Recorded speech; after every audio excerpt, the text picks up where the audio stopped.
empezar ahora lo que son las patologías. Vamos a continuar, mejor dicho, las patologías quirúrgicas neonatales.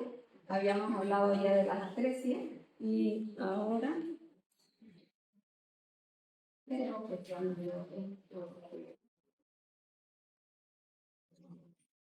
Bien. Entonces, vamos a empezar nosotros el día de hoy hablando de lo que son y continuando las patologías quirúrgicas neonatales y las más importantes, porque también son varias. Entonces, en general vamos a hablar de lo que es la atresia intestinal, que ya habíamos hablado y habíamos definido que era una atresia y que era una estenosis, ¿no es cierto? Ahora vamos a hablar de la atresia intestinal. Entonces, ¿qué decimos cuando hablamos de la atresia? Primero, que es una interrupción. Y al hacer neonatal, estamos hablando que es una interrupción congénita completa de la luz intestinal. Entonces, cuando hay una separación, cuando hay un cierre, ¿eso qué va a pasar? Va a impedir el paso normal del contenido digestivo, ¿no es cierto?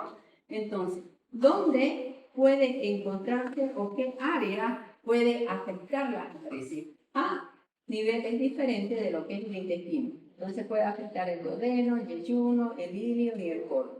Debemos nosotros recordar que cuando nosotros tenemos una atresia, que cuando hay una interrupción, cuando no hay paso de todo lo que es la nutrición, de todo lo que es el alimento, no hay paso a las otras vías, obviamente que vamos a tener clínicas de obstrucción intestinal. Dependiendo de dónde esté la atresia, será una obstrucción intestinal alta o baja. ¿Ya? Entonces, solamente para recordarles a ustedes lo que es el intestino, lo que son las estructuras anatómicas, para un recuerdo de ustedes de cómo nosotros podemos ver. Entonces tenemos el estómago, tenemos aquí el duodeno, el yeyuno, el ilio y el colon. ¿Qué estamos diciendo nosotros aquí que es algo importante que lo he hecho resaltar? Es la ampolla de Vater. Entonces las obstrucciones pueden ser por encima de la ampolla de Vater o por debajo de la ampolla de Vater, ¿no es cierto? Entonces, si nosotros lo tomamos como este punto intermedio, vamos a tener arriba y abajo. Obviamente que el duodeno puede tener una obstrucción alta, puede tener una obstrucción baja, ¿no es cierto? Entonces, ¿cómo clasificamos nosotros las atresia intestinales? Tal cual como le hemos dicho, dependiendo de dónde se encuentre, de dónde está afectado, qué parte del intestino está afectado. Si está afectado el duodeno, tenemos una atresia duodenal. Esta de acá es el 50 o el 60% de todas las atresias, o sea, es la más frecuente. Luego tenemos la atresia yeyunal, que es el 20 al 30%, la atresia ileal, el 20 al 25%, y la colónica, que es la menos frecuente. En este caso, nosotros vamos a hablar de lo que es la atresia duodenal y la atresia yeyunal un poquito más en específico. Siempre nos vamos a acordar un poquito de lo que es la embriología, ¿no es cierto? Y ahí pues hablar de la embriogénesis y ver qué es lo que pasa normalmente y qué pasa patológicamente. Entonces decimos, ¿qué es lo que esperamos? Que entre la sexta y la 10ª semana el epitelio intestinal prolifera y ocluye temporalmente la luz, temporalmente, ¿no es cierto? Luego se producen las vacuolas que van a confluir y van a restaurar ese lumen que estaba ocluido temporalmente. Eso es lo normal, eso es lo correcto. Pero puede haber que este proceso falle.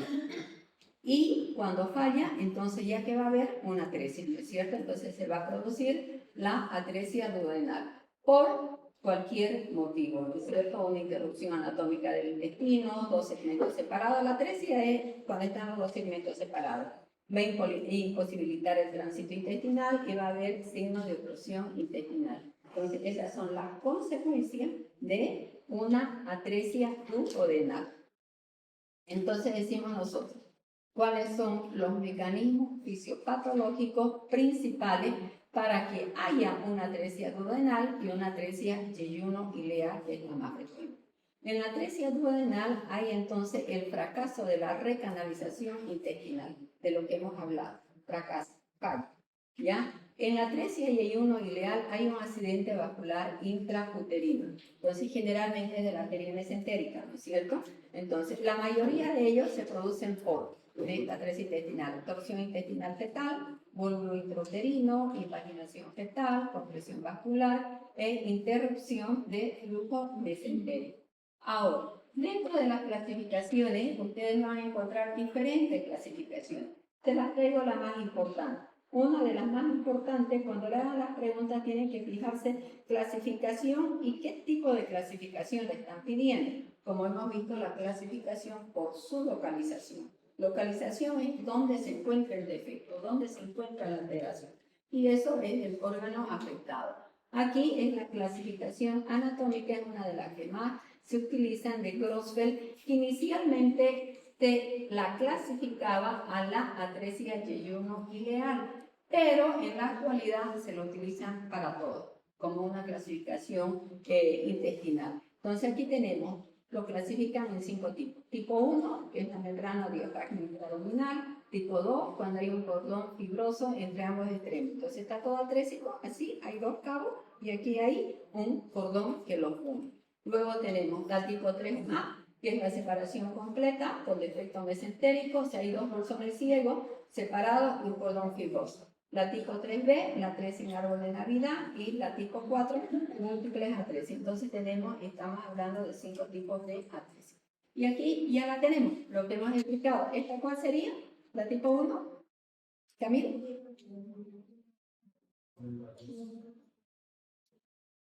¿Estamos en clase? La atresia membranosa, ¿no es cierto? Entonces aquí tenemos la atresia, aquí está la membranosa y aquí está todo íntegro. ¿La tipo 2 cuál es? Hay 2 cabos y tenemos un cordón fibroso. Aquí está un cabo, aquí está el otro y aquí está el cordón fibroso. ¿Esta cuál es? Aquí ya hay una separación, aquí hay las 2 bolsas, los 2 cabos, ¿no es cierto? Y aquí ya hay un defecto de mes. ¿Esta cuál es? ¿La de qué? El árbol de Navidad. El arbolito de Navidad, ¿no es cierto? Esa no se van a olvidar. Los 2 cabos y aquí está el arbolito de Navidad. ¿Y esta de acá? ¿Qué tiene?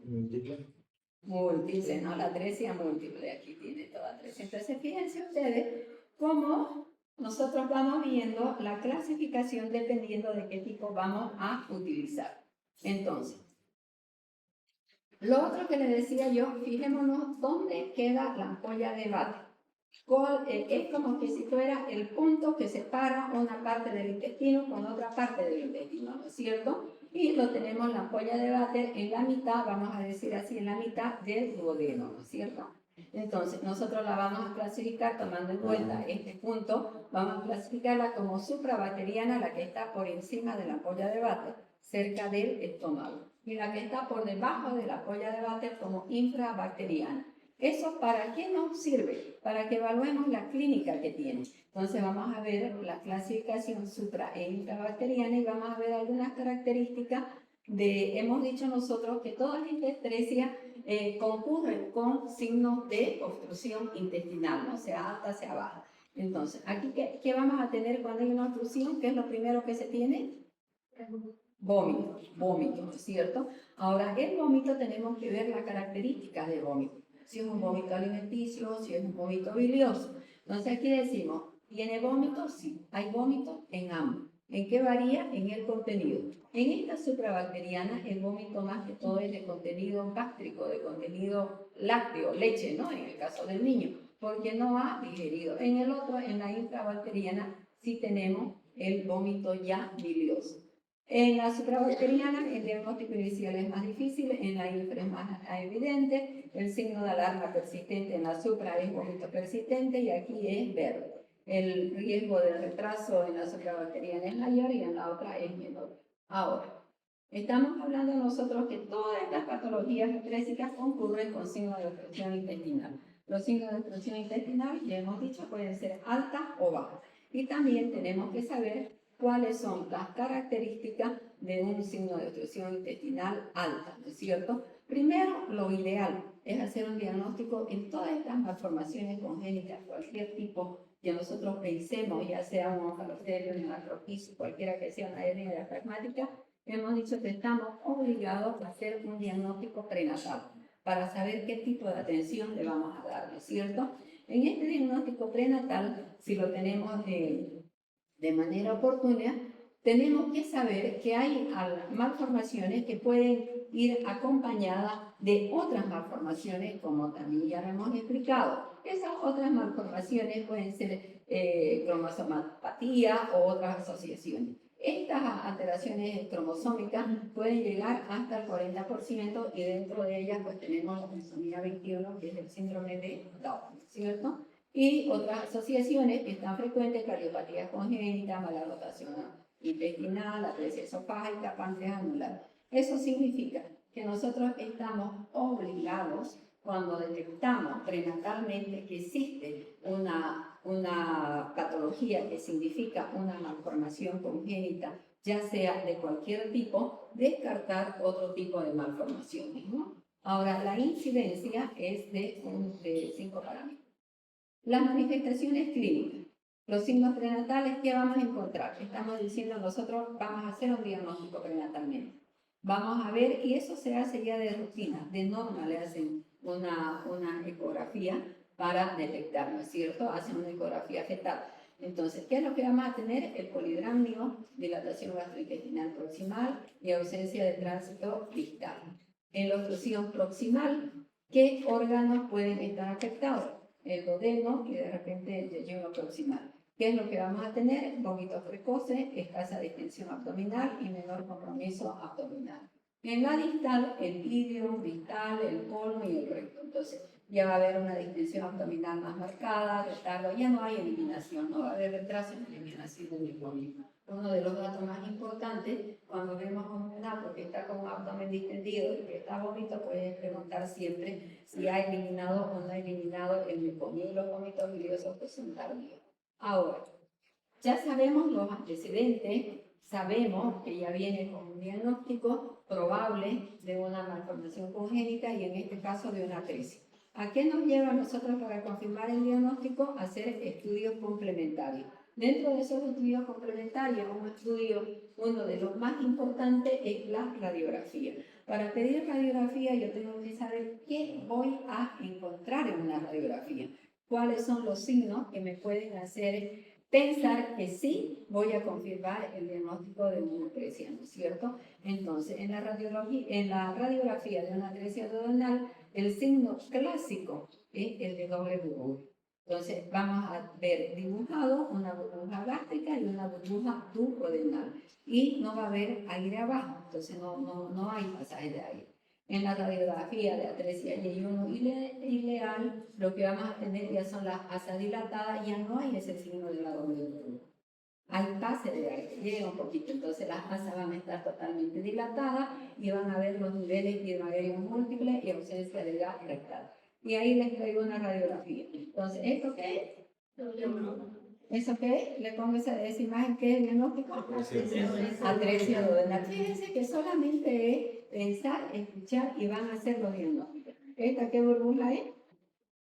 ¿Dónde está? Esta es la gástrica y esta es la duodenal, ¿no es cierto? Entonces, ¿y aquí qué hay?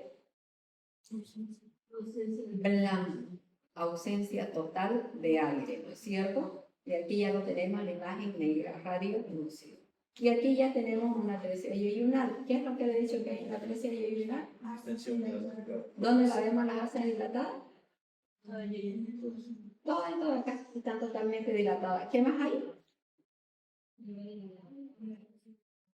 Aquí, ¿ya? Entonces aquí está.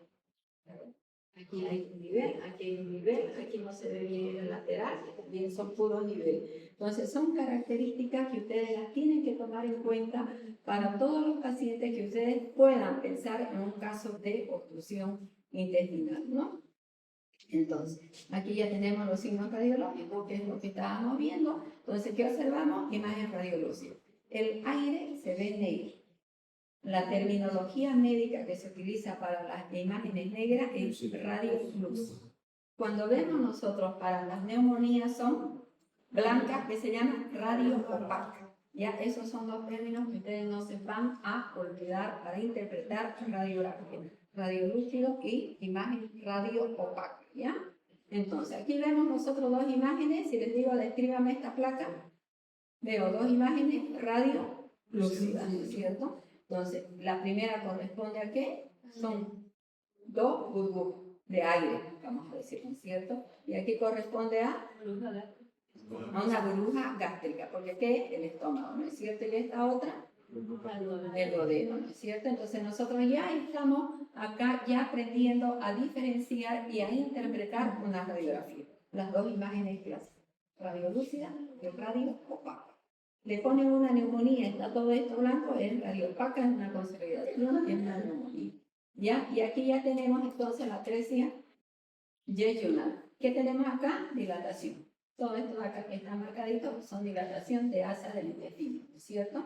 Y niveles hidroaéreos, que es lo que tenemos. Aquí dice patrón escalonado, que aquí no se ve bien, que son el patrón escalonado de Steve. Y escasa o nula cantidad de aire. Aquí es totalmente radio opaco, no hay aire, no hay.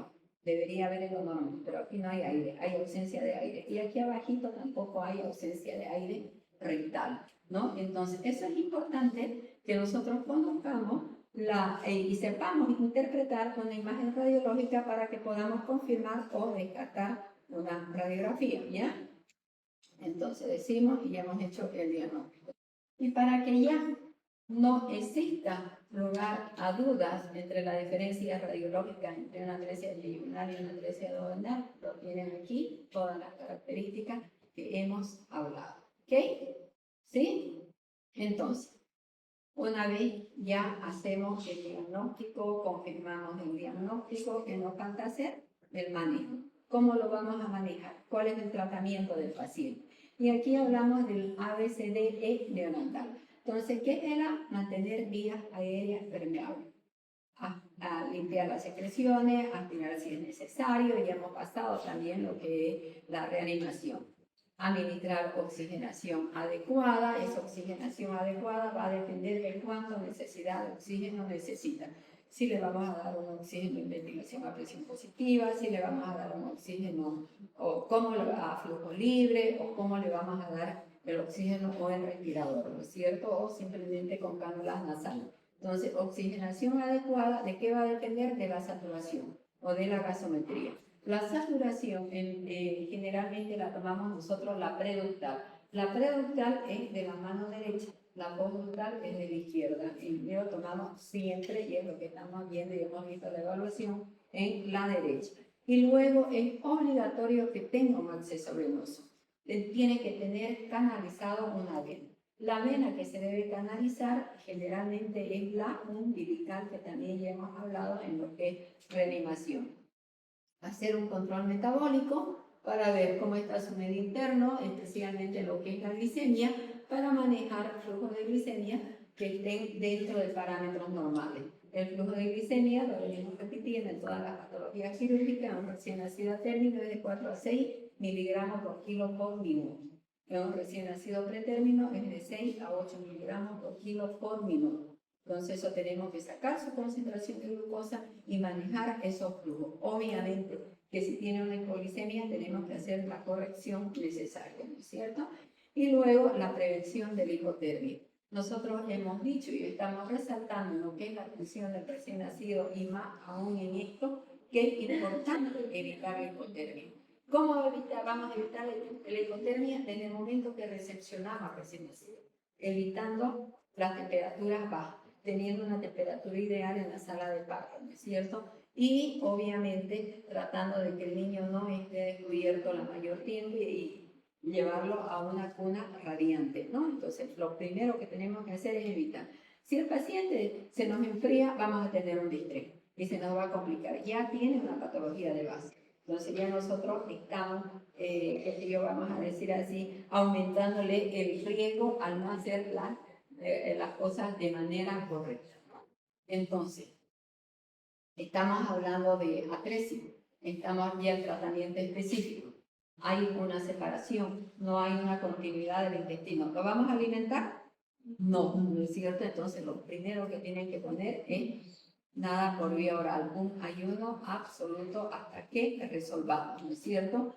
Colocar una sonda orogástrica, ¿para qué? Para evitar la distensión abdominal, ¿no? Vamos a hacer una descompresión. Los líquidos intravenosos, de acuerdo a requerimiento, que también ya lo hemos hablado, que los recién nacidos tienen requerimiento de acuerdo a los días de vida que tiene y al peso que tiene, manejando su flujo de glucosa, sabiendo también en qué momento vamos a necesitar colocarle sodio electrolito y en qué momento vamos a necesitar hacer una nutrición parenteral. Porque de agua no se vive, ¿cierto?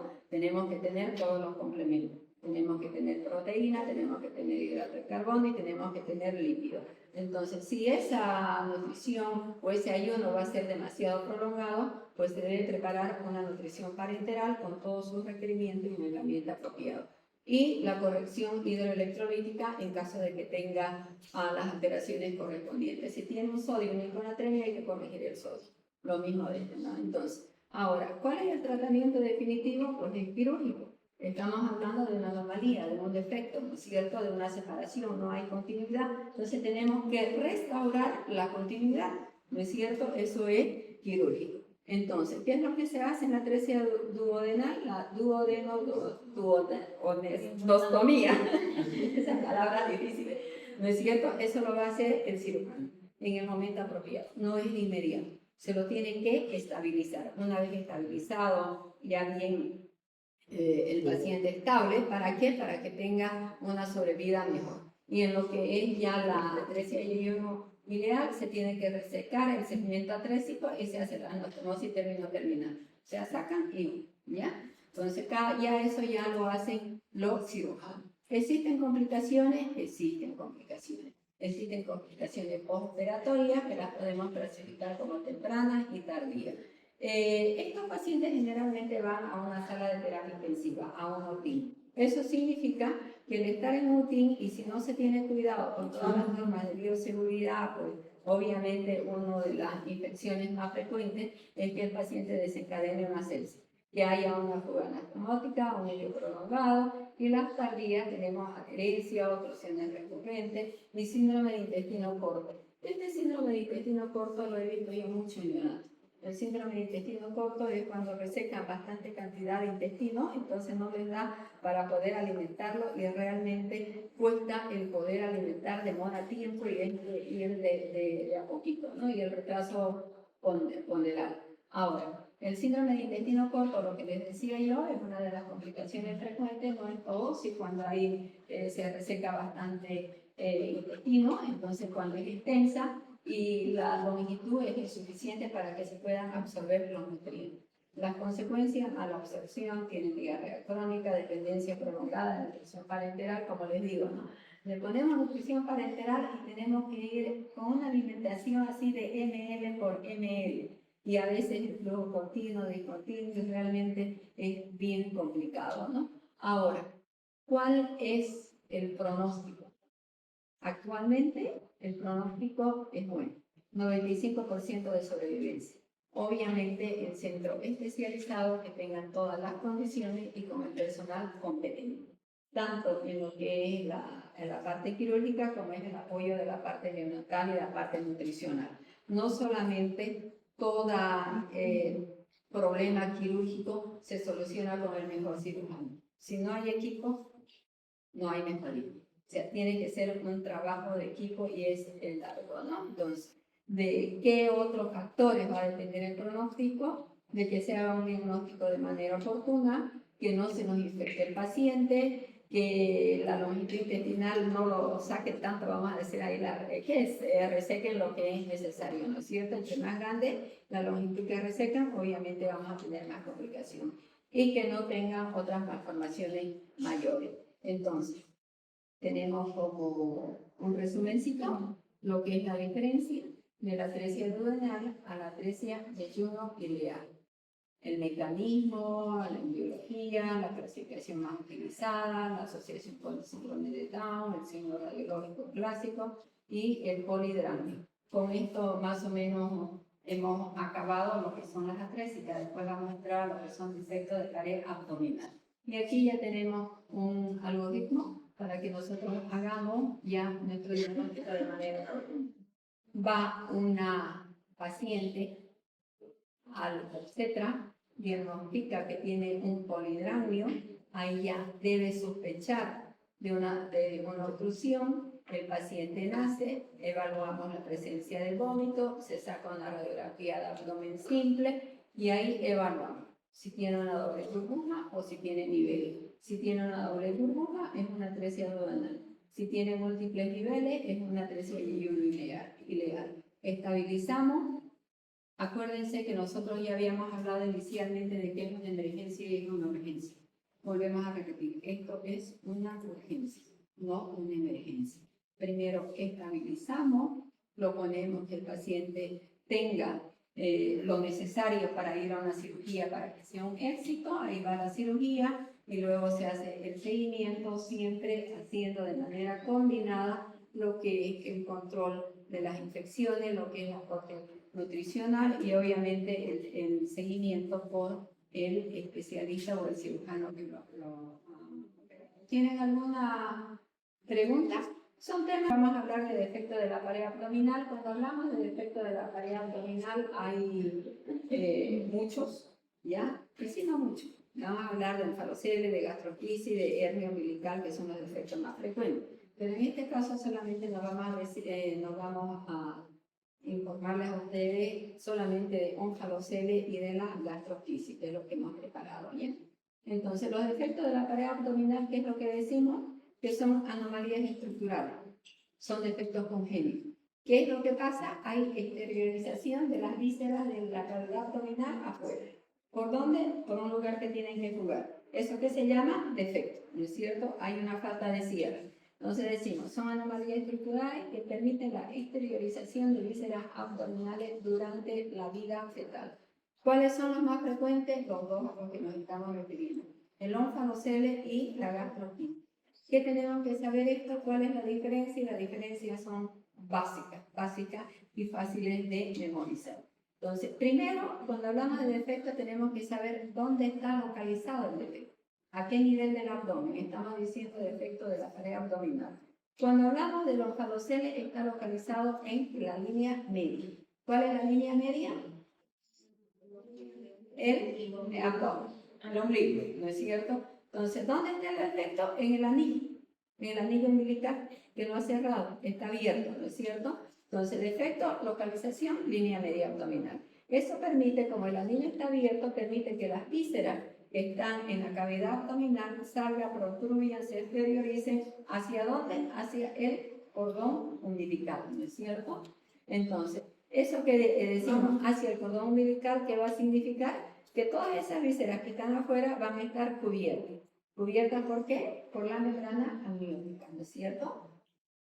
Entonces, ¿por qué se produce eso? Por la falta del retorno de las masas intestinales de la cavidad abdominal.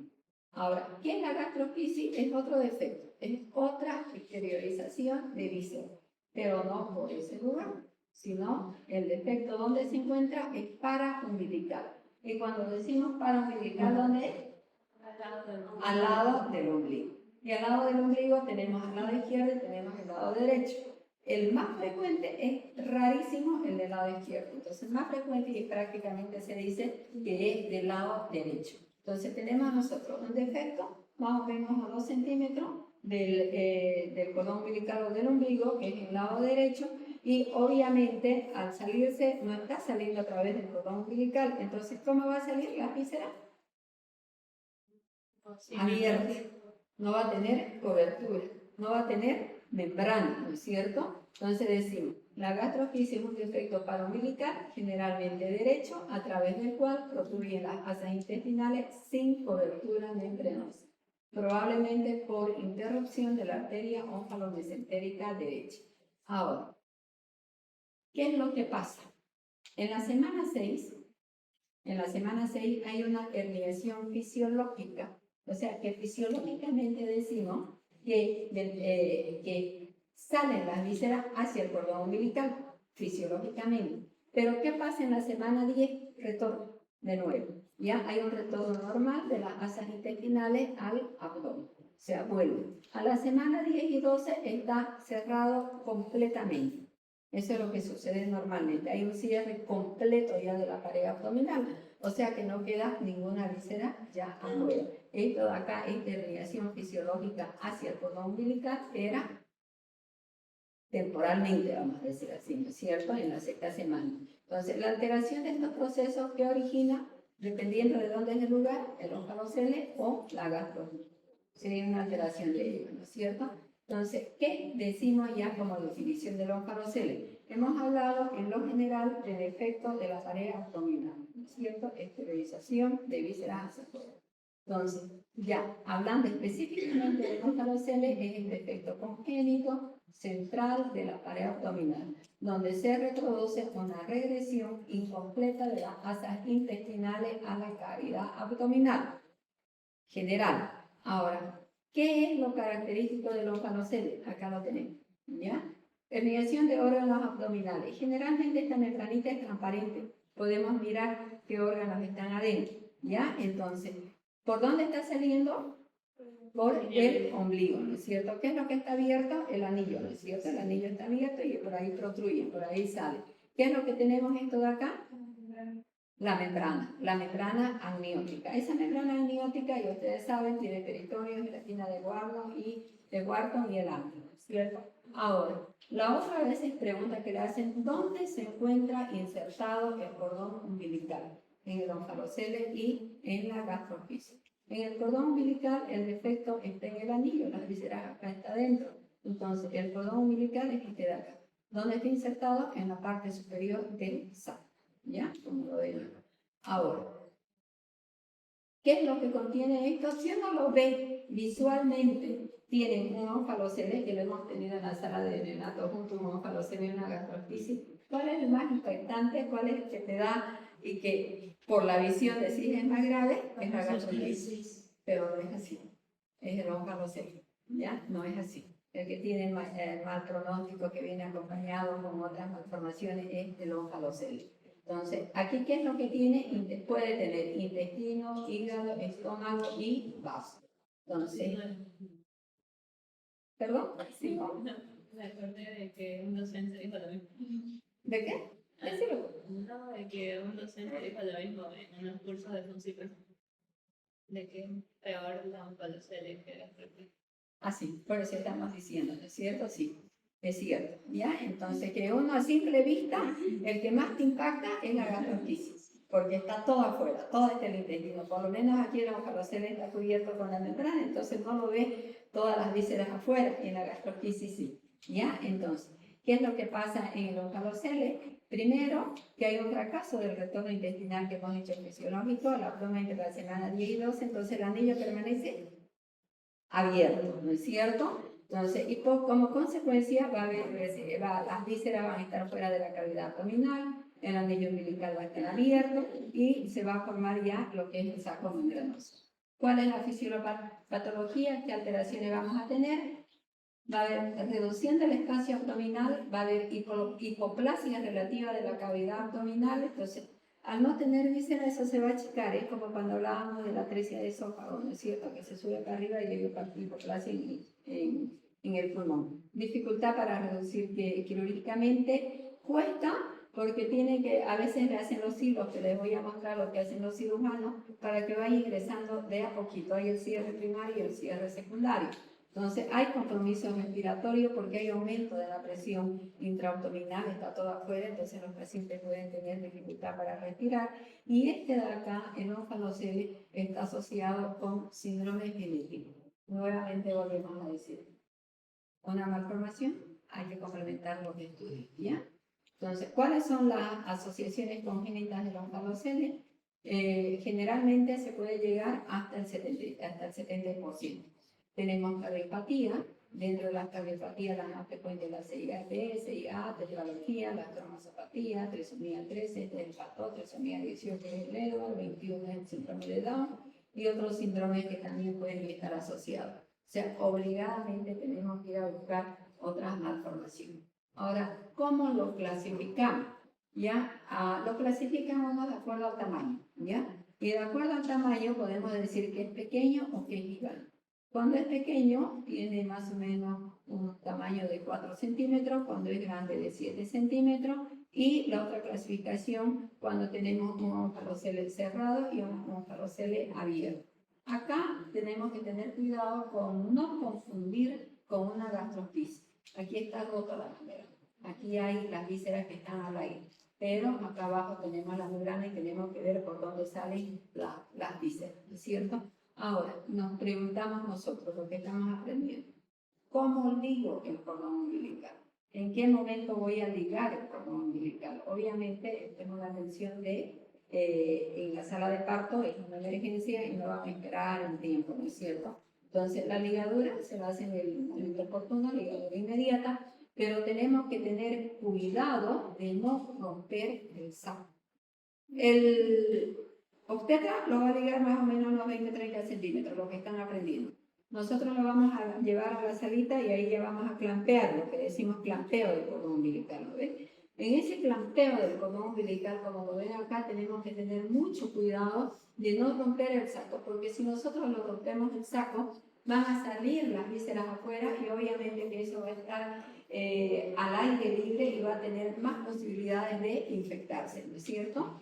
Entonces, hay que tener precaución al ligar el cordón intestinal, el cordón, perdón, umbilical, para no incluir el intestino. O sea, yo tengo que fijarme bien que no agarre el intestino dentro de lo que estoy cortando o estoy clampeando el cordón umbilical. Poner una sonda orogástrica, cubrir el saco con una bolsa de plasma. Generalmente, estos pacientes que tienen exteriorización de vísceras hacia afuera pierden mucho líquido. Eso también hay que tener cuidado y en el manejo de líquido uno aumenta por pérdidas insensibles, entonces es fácil que el paciente se deshidrate. Entonces, para evitar eso, uno lo cubre obviamente, con material estéril o una gasita estéril hasta que tengamos ya las condiciones ideales del material adecuado. Lo que hacíamos en el hospital es con las bolsas de plasma, donde se saca el plasma, las de sangre, con eso agarramos y recubríamos una zona orogástrica y siempre evitar la hipotermia. Y les decía yo que dentro de lo que el tratamiento hace primero el clínico, vamos a decir así, que es la reducción por etapa de los faloceles, que le ponen los hilos. Estos son los hilos y bueno, la técnica del hilo es que vaya reduciendo progresivamente. Entonces, miren, esto de acá es una bolsa de plasma, saca esto, ¿no? Y se va introduciendo, primero miren, este está lleno, de ahí se va amarrando y se va midiendo cuánto va introduciendo de a poquito, ¿no? Entonces hay menor presión abdominal y menor compromiso respiratorio. Entonces aquí vemos, ya después está un poquito más y ahí ya vamos amarrando a medida que se van introduciendo, se va amarrando esta partecita y ya después hacen el cierre definitivo los cirujanos. Esto de acá sí hacen los cirujanos, ellos no lo conocen la presión, van, miden la presión, lo evalúan al paciente. Entonces, ha quedado bien claro lo que es el oncoloceles, ¿no es cierto? Ahora vamos a la gastroquis. Y aquí está la gastroquis. Entonces, si nosotros lo vemos, obviamente que es más impactante, ¿no? Obviamente que ir a un paciente así es de terror, digo yo, ¿no? Entonces, ¿qué decimos? Todos son defectos congénitos y todos son de la pared abdominal. ¿Qué hemos aprendido para distinguir? El paro umbilical. ¿Qué vas a evaluar para saber si es un ónfalo? Ya lo he dicho. Ya es criterio, ¿no? Ya acá voy preguntando para qué vamos haciendo. ¿Qué voy a ver? ¿Cuál es la característica? Evaluar la ubicación. La ubicación, localización, ¿no es cierto? ¿Dónde está localizado el oncaloceles? Está en el ombligo Ya. y el organismo está en la lateral. Ya, entonces yo tengo que separar las vísceras, hacer un ladito y ver dónde está el defecto. Por dónde está saliendo las vísceras, dónde está la ventanita, vamos a decir así, ¿no es cierto? Entonces, normalmente está a la derecha, a 2 centímetros del cordón umbilical. ¿Y qué es lo que tiene esto? Está al aire libre. Entonces, no tiene saco. Entonces, primera medida, ubicación. Segunda medida, segunda característica, ver si tiene o no tiene saco, ¿no es cierto? Ya con eso ya decimos es un oncoloceles, es una gastroenteritis. Y aquí, si esto está al lado del cordón umbilical, ¿cómo está el cordón umbilical? Íntegro, normal, donde debe estar. En la parte central y está el cordón umbilical con sus 2 arterias, la vena, está totalmente normal, ¿ya? Que también lo tenemos que identificar, porque también lo tenemos que clampear. Y el clampeo es como cualquier otro, pero teniendo el cuidado, obviamente, de no lastimar las vísceras que están aquí. Entonces, ¿Qué es lo que está afectado? Y vamos a hablar ya de la embriogénesis, embriología. Entonces, hay dos teorías, la teoría vascular y la teoría del cierre lateral. Isquemia de la pared abdominal secundaria a alteraciones vasculares fetales. Entonces, si hay isquemia, ¿qué es la isquemia? De sangre, falta de sangre, isquemia, sangre, que lo va a llevar después a la necrosis y obviamente ya después ¿no? La teoría del cierre lateral, fracaso de la fusión de los pliegues laterales. Entonces, el resultado es el defecto paraumbilical por donde emergen las asas intestinales, si se produce eso, si hay isquemia, si hay alteración, ¿ya? Ahora, ¿qué es lo que vamos a tener? ¿Qué es lo que vamos a encontrar? La esterilización intestinal, el contacto directo con el líquido amniótico. Esto acá, que voy a resaltar algo, que como está al aire libre, está en contacto con el líquido amniótico. Entonces, al estar en contacto directo con el líquido amniótico, ¿qué es lo que puede pasar? Cambia el color del líquido amniótico. No del líquido amniótico, con las asas intestinales. Se va a inflamar, va a tener una reacción química hacia el líquido amniótico y va a tener un proceso inflamatorio, ¿no es cierto? Entonces va a haber una inflamación de las vísceras, va a haber un engrosamiento intestinal, va a haber edema, disminución de la motilidad y mala absorción. O sea, ahora, esa inflamación, ese grado inflamatorio que nosotros estamos viendo acá, eso se llama periglicemitis química fetal. Es una reacción al contacto de líquido amniótico, ¿ya? Ahora, ¿cuál es el grado o el tipo de la gastroenteritis? Vamos a tener tipo 1, tipo 2, tipo 3 y tipo 4. Entonces, la tipo 1 es la peritonitis leve, ¿ya? Aquí nosotros vemos hasta las asas están limpias, se ve que el intestino está prácticamente normal, tiene la coloración normal, no hay. Aquí en la tipo 2, que es esta de acá, ya lo que vemos es inflamación, ¿no es cierto? Aquí, fíjense, ya está todo inflamado. ¿Tiene el mismo color? Comparen el uno con el otro. No, no es cierto. Tiene aquí secreción, ya hay inflamación, entonces aquí ya estamos hablando de una peritonitis severa. El grado 3, que es lo que encontramos aquí, compromiso intestinal con atresia, necrosis y ya hay perforación. Está negro, está totalmente ya necrosado. Y aquí ya está todo el intestino necrosado, entonces la 4 ya es un intestino totalmente necrosado. ¿Okay? Entonces tenemos esa característica y luego ya vamos a buscar lo que es el cordón umbilical. Una vez que nosotros verificamos dónde el defecto, dónde está, vamos a buscar lo que es el cordón umbilical y ahí vamos a clampear. Siempre para tratar de evitar de cometer errores, de pinzar equivocadamente alguna de las vísceras, lo cubrimos con un saco o una bolsa, le ponemos una sonda y siempre tener las condiciones necesarias para el paciente. No ubicar el cordón umbilical y clapearlo a 2-3 centímetros y verificar las estructuras anatómicas. Ahora, ¿cómo hacemos el diagnóstico prenatal? Ecografía. A las 12-14 semanas que va a evaluar el contenido del defecto. Las ecografías en manos expertas son 100% seguras. Ahora, las ecografías en manos inexpertas, decía el jefe de terapia intensiva, es un mono con navaja, ¿ya? Porque te dice cualquier cosa, su dicho de él, ¿no? Del doctor Juan Carlos Arandilla, mono con navaja, decía llevarlo al porque le puede dar un diagnóstico que no es, no va a esperar una cosa que no es. Entonces, si ustedes quieren tener un diagnóstico prenatal, pues deben mandar en manos expertas, a los especialistas. Ahorita nosotros vemos que ecografía hay por todos los lados, nos pasaba 3 cuadras hay ecografía. Entonces, tenemos que buscar a la gente que sí sabe hacer ecografía. ¿Qué tienen que encontrar? En el oncaloceles, la masa umbilical cubierta, el hígado frecuentemente herniado y la gastroenteritis, se ven las asas intestinales que están flotando en el líquido amniótico y el cordón umbilical está normal. Ahora, nosotros decimos, ¿no es cierto?, ante una ecografía que nos informa que tiene un defecto, entonces, ¿qué es lo que tenemos que buscar y asociar y pedir ya otros exámenes para descartar otras malformaciones? Y ahí se piden ya los marcadores. La alfa-fetoproteína materna, que vamos a ver que si está elevada, se va a elevar tanto en la gastroenteritis como en el oncaloceles, pero en la gastroenteritis está más elevada. Luego se hace la ecografía fetal, ¿ya? En el ojalocele es obligatorio por el alto riesgo de cardiopatía. Yo hallo que en todo defecto que pensemos estamos obligados a detectar otra malformación. Pero obviamente no hacerlo en un ojalocele que sabemos que concurre con otro tipo de malformaciones es pecado, por no decir negligencia. ¿Ya?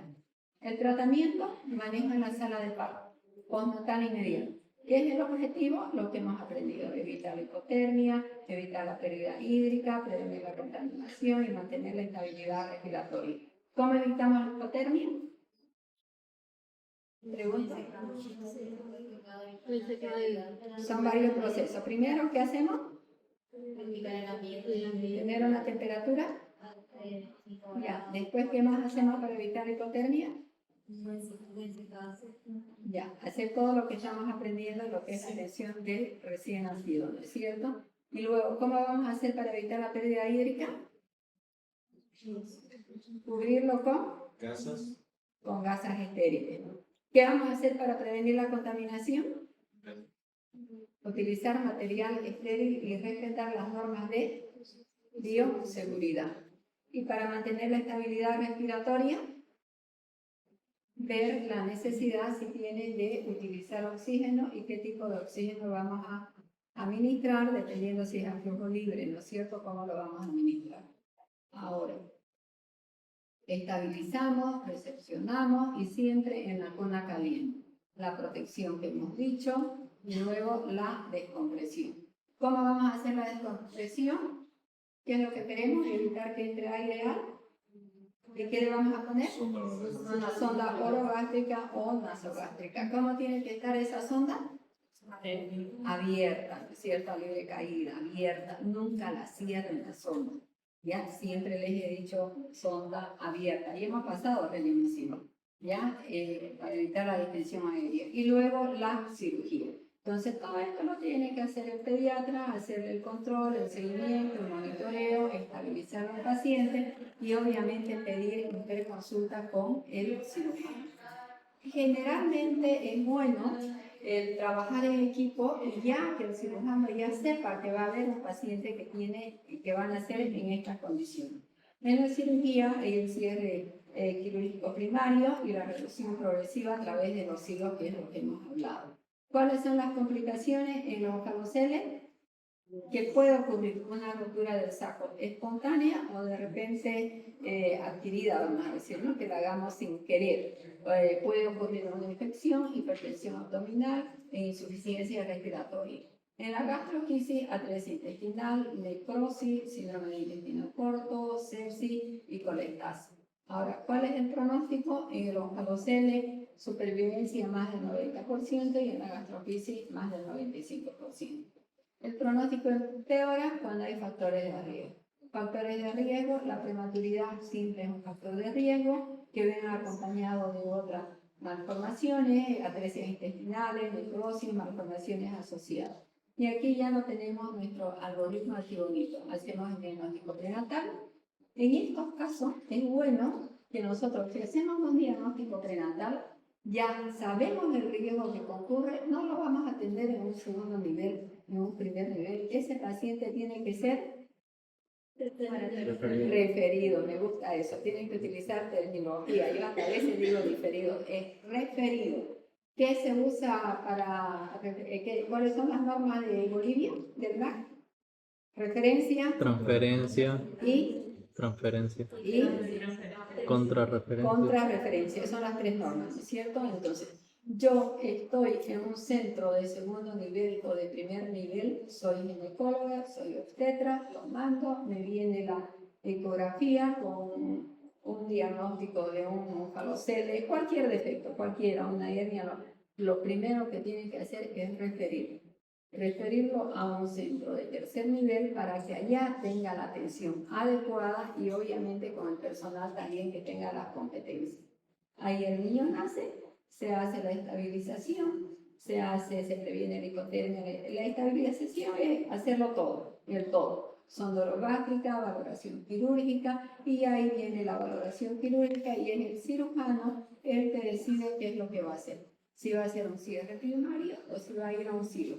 Lo que yo he visto hasta antes de salir de la maternidad empiezan con los hilos. y posteriormente ya hacen los cierres definitivos. Y de ahí el tratamiento es la nutrición y seguimiento. Y aquí ya tenemos todo lo que es la diferencia. ¿Esto qué es? Bien, eso se lo puse para que me digan, no. Esto es una, esto es, ¿no es cierto? Y aquí está